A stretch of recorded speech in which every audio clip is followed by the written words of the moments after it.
Hello, you guys. How are you doing? Welcome back to Becoming Untamed. My name is Miss Marichu. I hope that you're having a good week. Now, today I want to talk about my job. Yes, I do have a job. How else do you think I pay for my bills? I am a prison warden. Yeah, that's right. I am a uniformed officer under the Kenya Prisons Service Department. So now, for those of you who are surprised, because like my channel is all about being untamed. It's about autonomy, it's about freedom, it's about having control over your life, over your time, over your everything. And yes, I do believe in those things with all of my heart, but to get to that point where you have complete autonomy over yourself, it's a freaking journey. You have to go through the fire first so that you can get to the other side. What am I trying to say? Now you're like, well, girl, you're probably like, well, you're supposed to be against the system. Now you're in the system. Like I am not. Normally from my videos, you can see that I'm not like for authority. Now you're wondering, but I am the authority? How comes? Anyway, so you guys, let me tell you something. Now, if you look at even nature, just nature itself, when you want to overpower something, you do not try to break it from the outside. You try to break it from the inside. Like for example, an egg, when you break it from the outside, a potential life is lost, right? But when it breaks from the inside, there's a new life, right? Like even let's look at a caterpillar. When it goes to that process of the metamorphosis where it's in the cocoon, when you break the cocoon from the outside, well, you kill the entire thing. But when you wait for it to open from the inside, voila, a butterfly comes from the cocoon. Do you get what I'm saying? Like, it's the strategy that was used by even those people who colonized us. What did they do? They first sent the missionaries who infiltrated African people's minds, and it was easy. It was from the inside. They infiltrated our spirituality, and then it was much easier for them to come and just colonize us. My point is, you do not win at life by avoiding life. You don't win at life by avoiding reality. You don't win at life by avoiding responsibility. You know what I'm saying? Like, it's the same concept with you do not understand how to live with people by avoiding them. That's not how it works. You have to face and accept the way things are right now and do what you need to do right now. Yeah, you have to go through that stage where you're in the cocoon so that you can transform yourself into a butterfly and fly away wherever you want to go.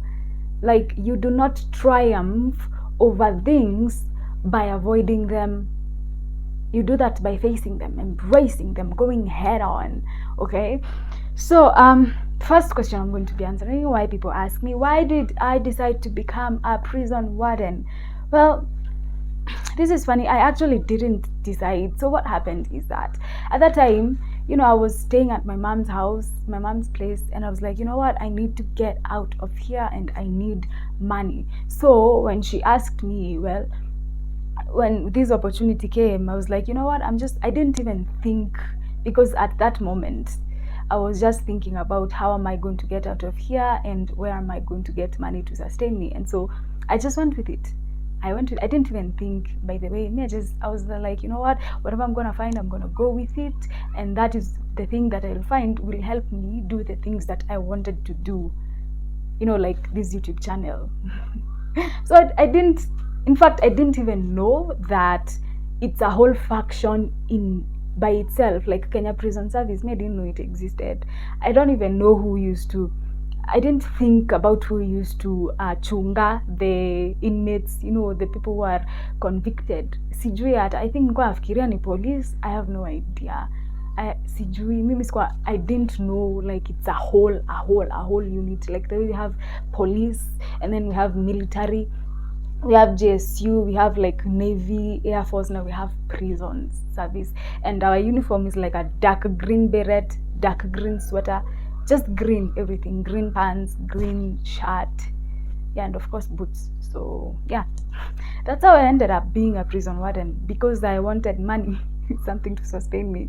That's why I never thought about it deeply. I just went with it. Plus, I tell you guys that my dad was a soldier, so I've always been fascinated by, like, guns, and to have that experience for the boot camp. I've always wondered how it would be being in a paramilitary camp. The way they look.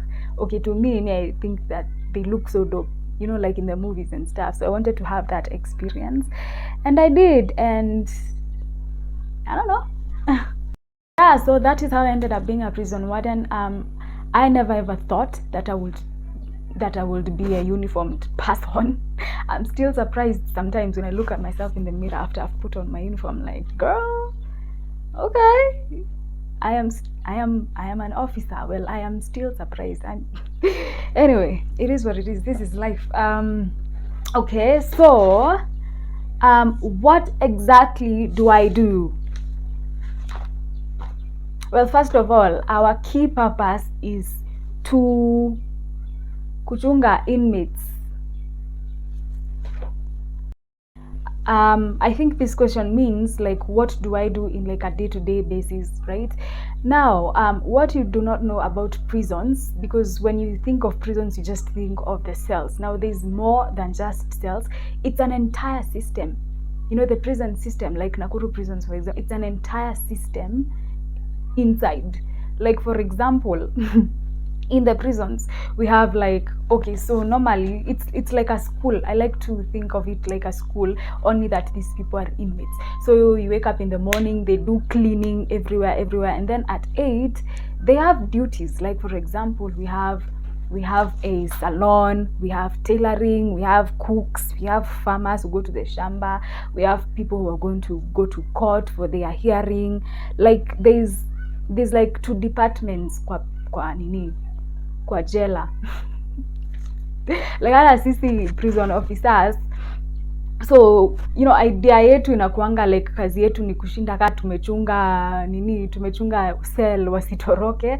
Yeah, there's that, but we have, like, departments. There's a lot of departments inside there. For example, we have courts, we have paralegal, we have human rights, we have welfare officers, we have, like, there's people who do the visitations, there's, like, the dispensary, for the sick, there's, like, sports and aerobics. Mimi nakuanga hapo pa sports and aerobics. We have, like, kitchen, we have documentation, we have psychologists, we have spiritual teachers, we have guidance and counseling, and then we have, general duties, like, sometimes, like, night shifts now to guard the prisons so that the prisoners don't escape. But normally it's like, inside the prison there's, like, a system where everybody has their specific job that they do. Yeah, that's how we work. Yeah. So another question that people ask me when they find out that I'm a prison warden is, kwani you're not afraid of the inmates?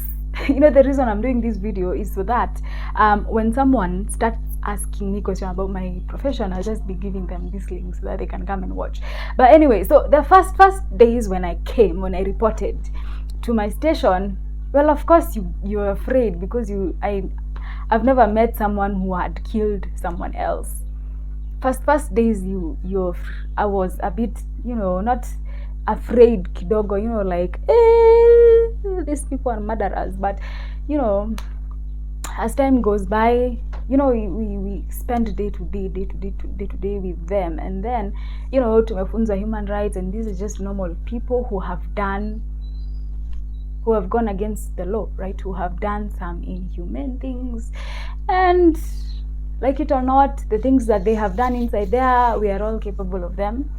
So sisi tunazoea tu, and then we've kind of been trained how to deal with them and to live with them. Plus, when you treat them like people and you respect them, they are going to also respect you as well. Otherwise, when you treat them like animals in a freaking cage, they are going to behave like animals.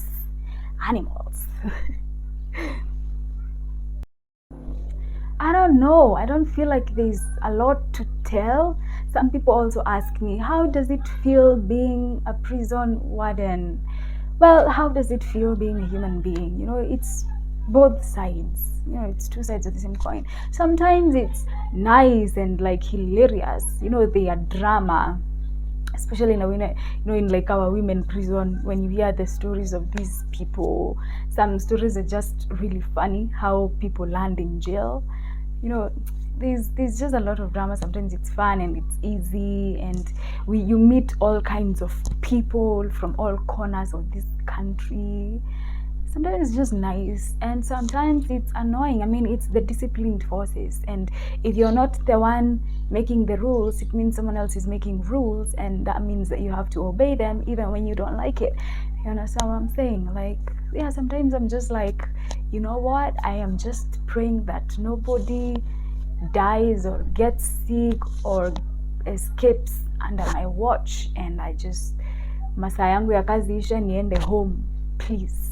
Sometimes, just, and sometimes when you're working nights, just like, oh my god, this is so hard, but then you get used to it. It's both things. Like, if you were to ask me, do I regret? No, I don't. Like, I don't know, I've learned a lot of things, and I've met a lot of amazing, diverse people, and I don't know, it's kind of an experience that I've always wanted to have, to be uniform, dealing with guns and stuff and whatever. So yeah, that's pretty much the work of prison officers. Our sole purpose is just the inmates, in service of the inmates, if we can say that. Yeah, and sometimes huwa tunafanya kazi ya police, like when there's like a national security kind of thing going on, like we help, like when there's riots in town, or when like the elections or exams, we do help police do their work sometimes. So yeah, that's pretty much it. If you want to know something, just ask. Might answer in the next video. So guys, don't forget to subscribe. I love you and thank you for watching this.